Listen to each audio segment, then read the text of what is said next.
You keep saying you'll start. Then it turns into, I'll do it this month, but I need to learn more.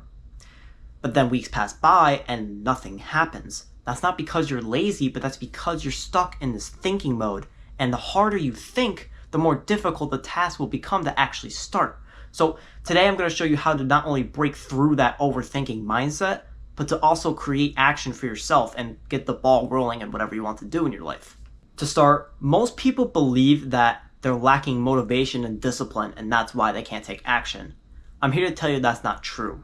What's actually happening is your brain is trying to protect you from failure. It's a subconscious belief that we developed from back in ancient times. If you think in history, if you failed to get food, if you failed to do something, you often died. That was often the reason why you no longer existed. So if we take that into modern times, it's just the modern form of overthinking. You think you're being responsible by planning everything out, but in reality, you're just avoiding uncertainty.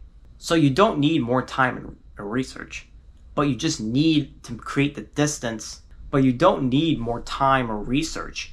You just need to close the gap between thinking and reality. Planning feels productive, but it isn't. Planning only feels productive and safe, but yet action, although risky, it's what you need to get that clarity. I used to overthink everything, especially when it came to talking to my friends. I would often go, oh, I said this, I said that, and then I would overthink about planning or organizing and all that other stuff, when none of that came out of my mouth. None of that went on a paper. None of it became a true thing. It was just stuck in my head. But you don't have to wait to get to that point. You can make starting easier today. When you say, I'll start soon, you create this very big, unclear goal in your brain that can't be organized. So what we want to do instead is think of one thing that you actually want to do. You probably know what it is. And take the first 3 steps you're going to do to take that action and write it down. Maybe for, let's say, I want to go lift more. What I would do is I would fill up a water bottle, get my shoes on, and get into my car.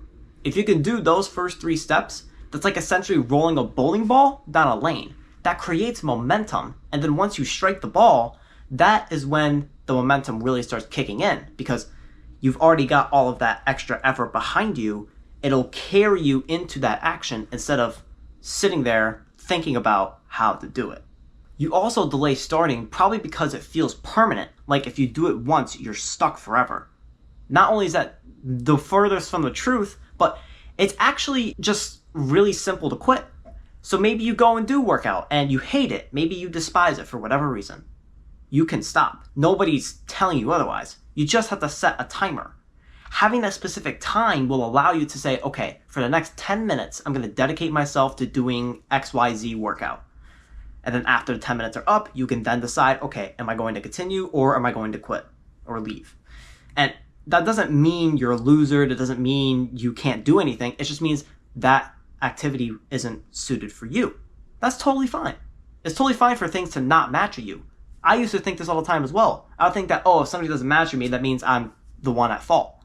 But maybe I'm just not meant to swim, right? Like maybe I'm not Michael Phelps. It's totally fine. Also, overthinkers like us often put way too many inputs into our own head before getting something done. So next time you try to do something, remove all content, including this video. After this video, you watch it, don't even think about it.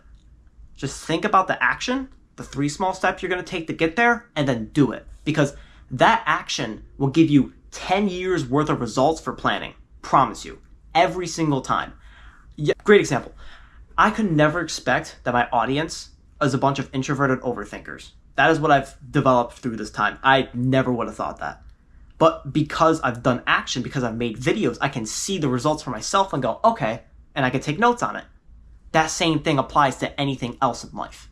It's not just in someone else's domain. It's not just in someone else's existence. That is in your existence as well. So if you've been stuck thinking about starting, it's not because you can't. It's because your brain is telling you it's not safe.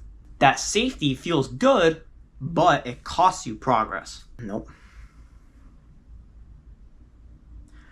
Overthinking makes starting something new feel impossible, but it's just a pattern. And you have to break that pattern by following the 3 tips I gave you. The first, to write 3 clear actions, to take small work sessions, and then to also remove content absorption of any kind. Those three things will turn your thoughts into movement. It takes the bowling ball from your hand and it goes down the lane. And the hardest part isn't even the work. It's just getting it out of your head. You don't need perfect timing. You don't need a perfect environment. You just need to start once. Afterwards, you create the momentum that'll carry with you for a very long time.